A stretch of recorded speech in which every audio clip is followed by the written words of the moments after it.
जंगल के एक कोने में मीठी नाम की एक मेहनती और समझदार चिड़िया रहती थी। हाल ही में उसने 7 प्यारे प्यारे अंडे दिए थे। अब वो दिन दूर नहीं था जब अंडों से नन्हे बच्चे बाहर निकलेंगे। इसलिए मीठी ने अपने घोंसले को बेलों से इस तरह ढक दिया कि कोई शिकारी उसे देख ही न पाए। वाह, अब मेरे बच्चों को कोई नहीं देख पाएगा। हे प्रभु, इनकी रक्षा करना। जैसे ही मीठी अपने अंडों के पास आई, एक अंडा फूटा और उसमें से एक प्यारा बच्चा निकला। तू आ गया बेटा, अब मां सबका ध्यान रखेगी। पर तभी एक शिकारी चील उसी पेड़ की शाखा पर आ बैठा। आज तो भूख से जान निकली जा रही है। कुछ नहीं मिला, कुछ तो शिकार होना चाहिए। बच्चे की आवाज सुनकर चील चौकन्ना हो गया, लेकिन बेलों के कारण घोंसला उसे दिखाई नहीं दिया। हार कर वह उड़ गया। हे भगवान, आपने हमारी रक्षा की। अब मुझे जल्दी से भोजन लाना होगा। कुछ दिनों में 2 और बच्चे अंडों से बाहर आ गए।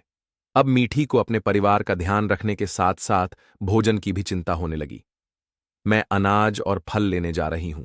ध्यान रखना और बाहर मत निकलना, खासकर तुम, सीनू। मीठी के जाते ही सीनू का मन बाहर जाने को करने लगा। भैया, चलो ना बाहर, आप तो बाहर गए थे ना एक बार। नहीं, मां ने मना किया है, बाहर शिकारी होते हैं। तभी वही चील वापस आ गया और बच्चों की बात सुन ली। तो मां बाहर गई है, बच्चे अकेले हैं। अब इन्हें बाहर निकालने के लिए कोई लालच देना पड़ेगा। चील गुब्बारों और कॉटन कैंडी का लालच देता है, लेकिन बच्चे बाहर नहीं आते।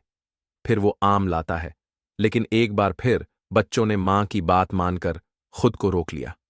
अब चील एक चालाक योजना बनाता है, दर्द का नाटक करके मदद की गुहार लगाता है। मोन्नू उसका नाटक समझ नहीं पाता और बाहर आ जाता है। चील उसे पकड़ लेता है और सारे अंडे भी खोजकर अनाज की बोरी में भरकर उड़ जाता है। हे भगवान, अब मैं क्या करूं? थोड़ी देर बाद मीठी लौटती है और सब जानकर दहाड़ मारकर रो पड़ती है।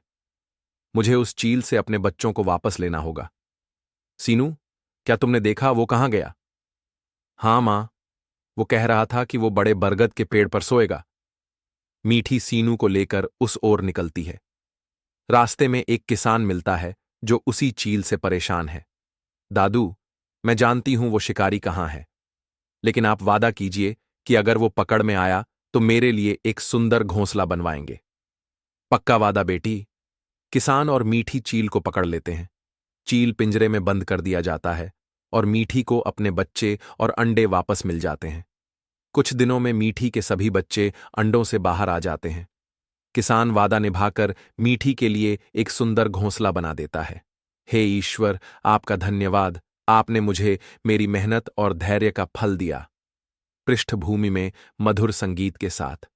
बच्चों, इस कहानी से हमने क्या सीखा?